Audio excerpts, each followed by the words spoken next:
Hi there! Sometimes complicated things can be so simple if you just think the right way. And that's because things are often not what they seem to be, or they can be two things at the same time. But enough of these cryptic reveries and cut to the chase. In this lesson we're going to look at 3 easy to play 4-note patterns over 2 strings that can be octavated over the other strings. Each pattern can be many things depending on the chord or bass note over which the 4-note arpeggio is played. Learn these 3 simple shapes to get the sound of the straightforward major or minor scale, or to get the sound of the more sophisticated modes of the major scale and melodic minor scale. Unfortunately, no one can tell you what the 3 patterns are. You have to experience it for yourself. Now you can take the blue pill and the lesson ends and you can play whatever it is that you want to play. Take the red pill and you stay in Wonderland and gain unsettling information that will change your playing forever. But remember, I only offer your knowledge, nothing more.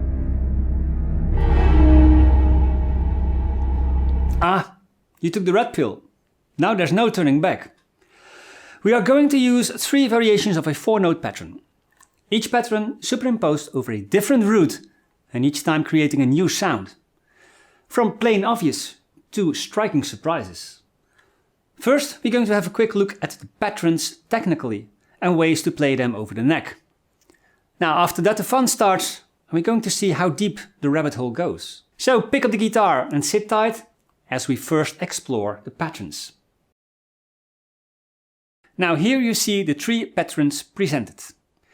You see all of them are constructed with only 4 notes.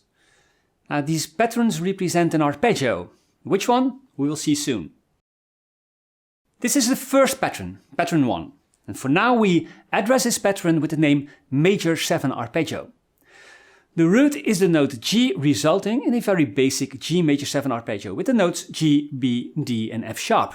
The shape sounds like this over a G major 7 chord.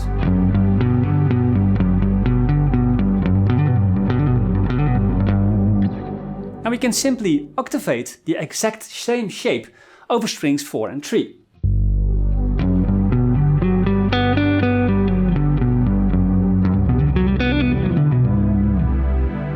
And we can do that again over strings 2 and 1.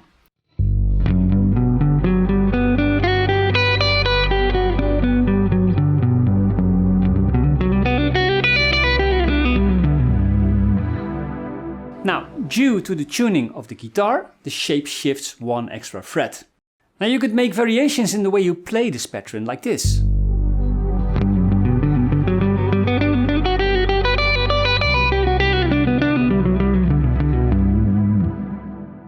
The second arpeggio looks a lot like the first one, only now the 5th is diminished. Or we can say that the 4th is augmented. That's the same thing. The 4th is the same note as the sharp 11. So for now we call this a G major 7 flat 5 or a G major 7 sharp 11 arpeggio.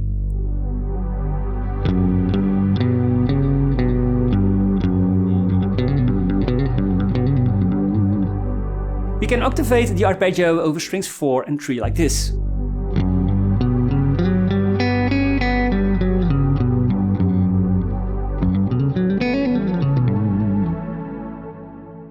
And finally we octavate the pattern once more over strings 2 and 1.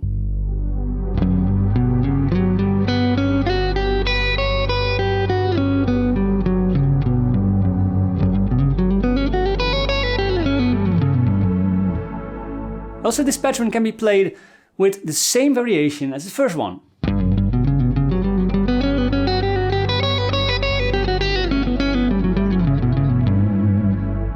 Now the third arpeggio is again a variation of the first one.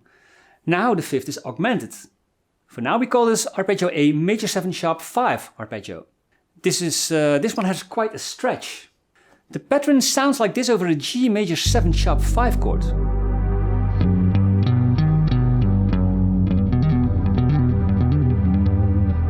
And we octavate the shape over strings 4 and 3.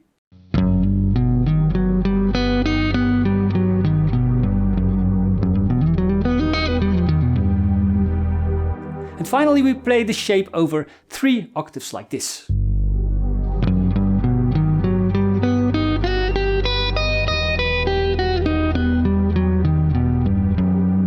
That variation played earlier is now projected on this pattern.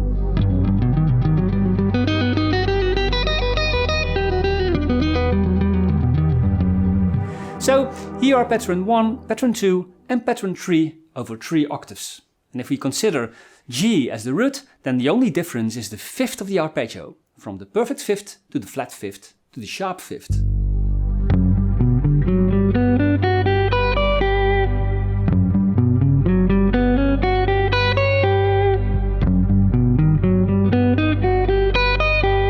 We could also start the patterns on the fifth string.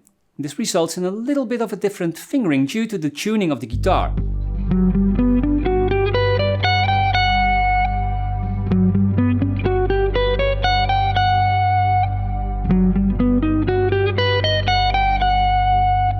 Now next we look at how these patterns can be used in a musical context. Now we've already seen that the first pattern is an obvious major 7 arpeggio starting on the major 7th. Then the root, then the major 3rd, and finally the perfect 5th.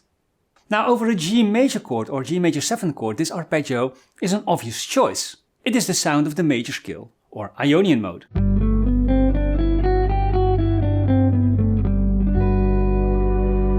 The pattern over the G major 7 chord sounds like this.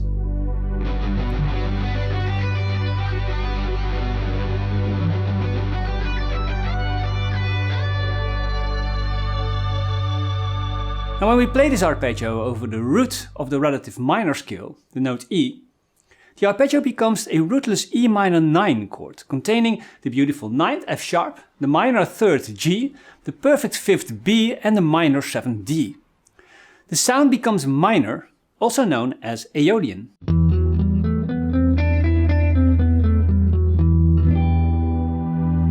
Now the G major 7 arpeggio over an E minor chord sounds like this.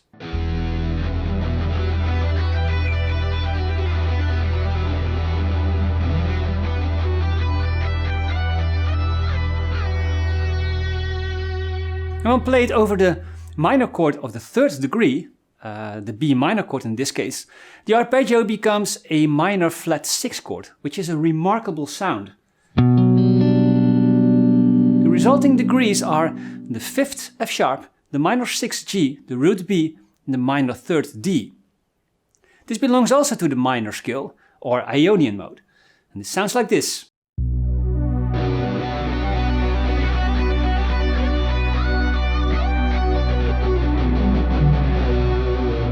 So here's the same arpeggio played over G, E minor and B minor.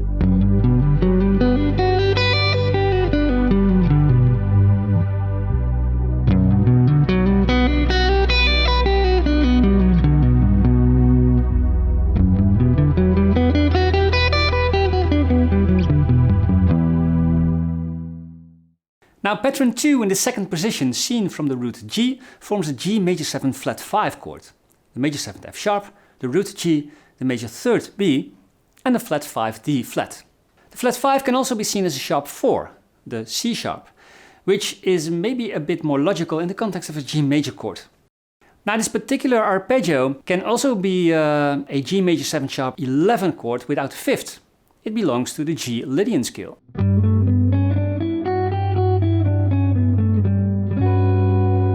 Now pattern 2 arpeggio over such a G major 7 flat 5 chord would sound like this.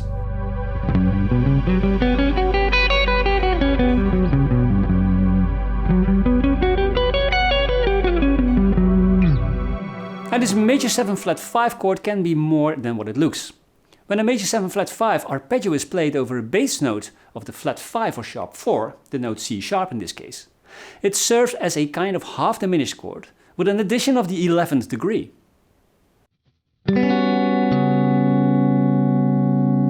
The G major 7 flat 5 arpeggio with the C sharp and the bass belongs to the C sharp Locrian scale or Locrian mode.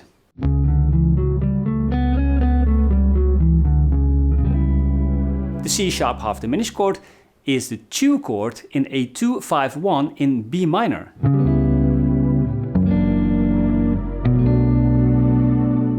So over the C sharp minor 7 flat 5 chord we can play a G major 7 flat 5 arpeggio.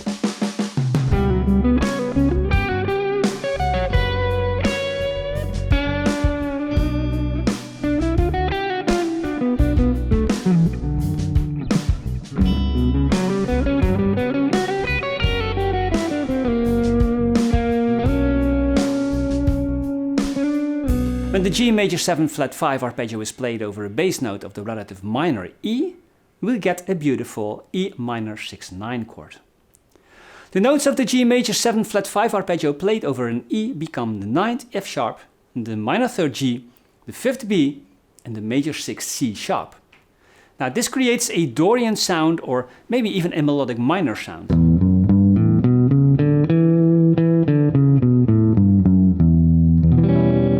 Listen to the G major 7 flat 5 chord over the note E.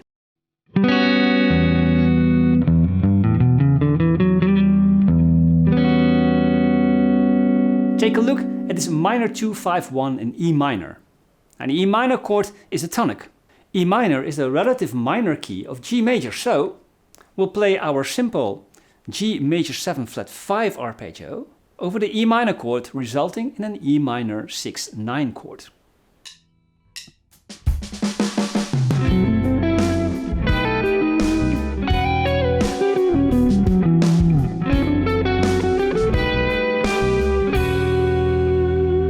Playing the major 7 flat 5 arpeggio of the minor 7th degree over a dominant chord, for instance G major 7 flat 5 over A, we'll get a dominant 7th chord with two extensions, the 9th and the 13th. So play a G major 7 flat 5 arpeggio over an A dominant chord.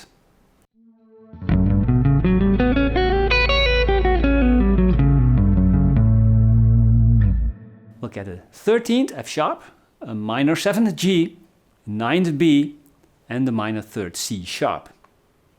And this creates a Mixolydian sound.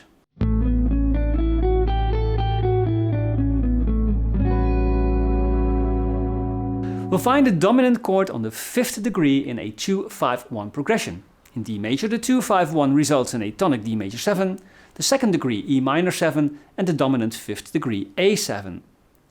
Now over the A dominant chord we'll play a G major 7 flat 5 arpeggio, creating an A dominant 13 chord.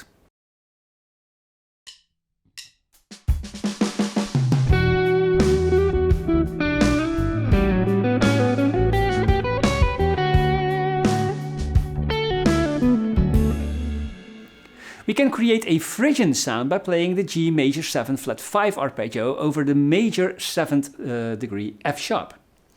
Now the arpeggio becomes an F sharp sus4 flat 9 chord, which belongs to the Phrygian mode, the minor scale with a minor 2nd degree, which is the flat 9.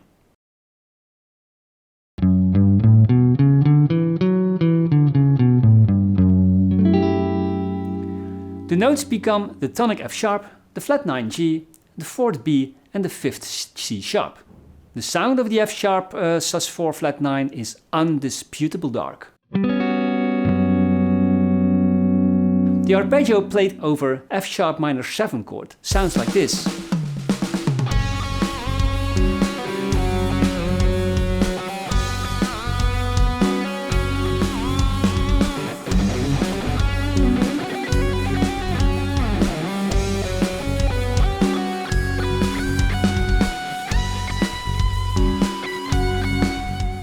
So to recapitulate, here is the G major 7 flat 5 arpeggio over the G major chord with no 5th, over the C sharp, and over the E, and over the A bass note.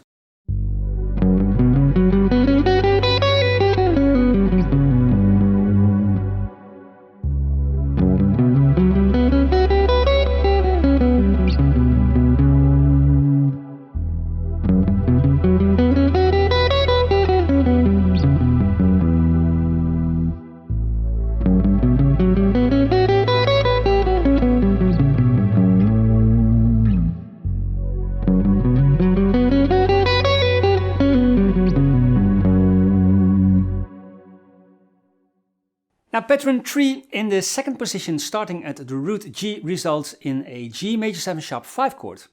The degrees in order of appearance are a major 7 F sharp, a root G, a major 3rd B, and an augmented 5th D sharp.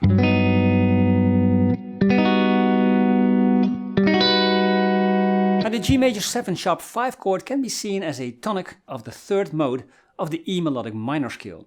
It's the Lydian sharp 5 mode. That sounds like this.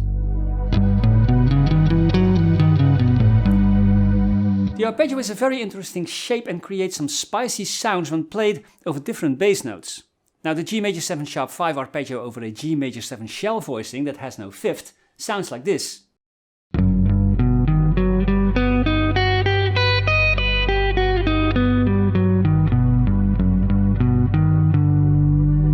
Now the purpose of a major 7 sharp 5 chord could be to surprise the listener when he expects a major 7 chord as a tonic, but you play a major 7 sharp 5 chord.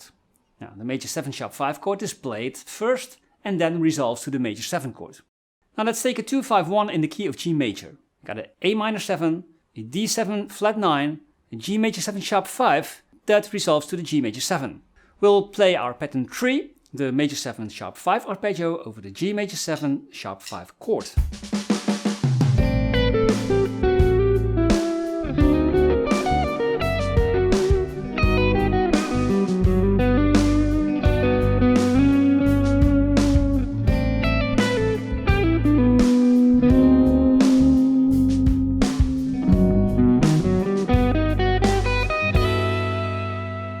Just like pattern 1 and pattern 2, pattern 3 can also be played over the root of the relative minor key.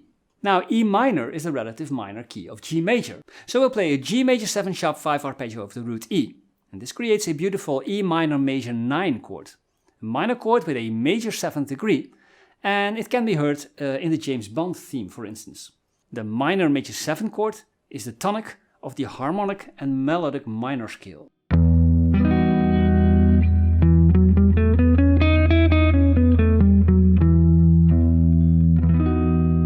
The G major 7 sharp 5 arpeggio over the E minor major 7 chord sounds like this.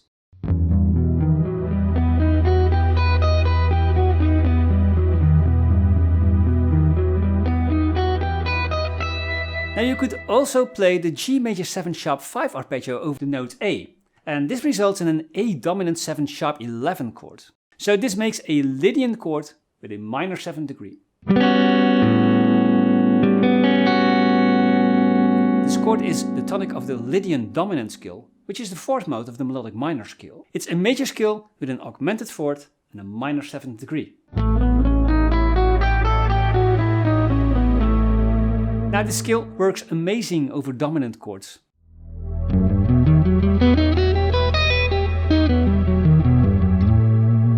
Now listen to this example over a 2-5-1 in D major with a tritone substitution. The A dominant 7 chord is substituted for the D sharp 7 chord.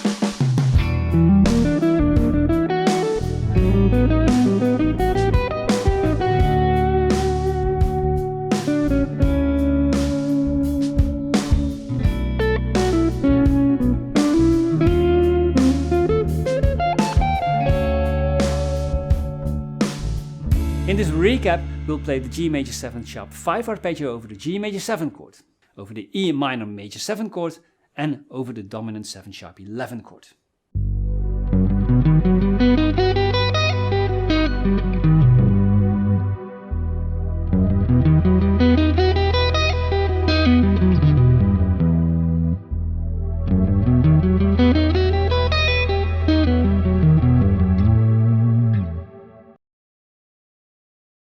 So do you regret taking the red pill? I didn't think you would, because isn't it amazing what we can do with just these three simple patterns where only one note is changed? I mean, how many modes and superimpositions have we just seen? I mean, the Ionian scale, Ionian, Phrygian, Dorian, Lydian, Lydian sharp 5, Lydian dominant, and the Locrian mode, each established with a simple 4-note pattern copied over 3 octaves. So, learn, practice, and use them, and add them to your palette of musical colors on your way to become an even greater musician. Well, I hope this was crystal clear, and if you have questions, please ask. Now, if you want to dive deeper into the music, consider to join me and like-minded serious guitar players on my Patreon page. I hope to see you soon in another QGen Tracks tutorial, and if you like to see a subject covered, just let me know. Bye!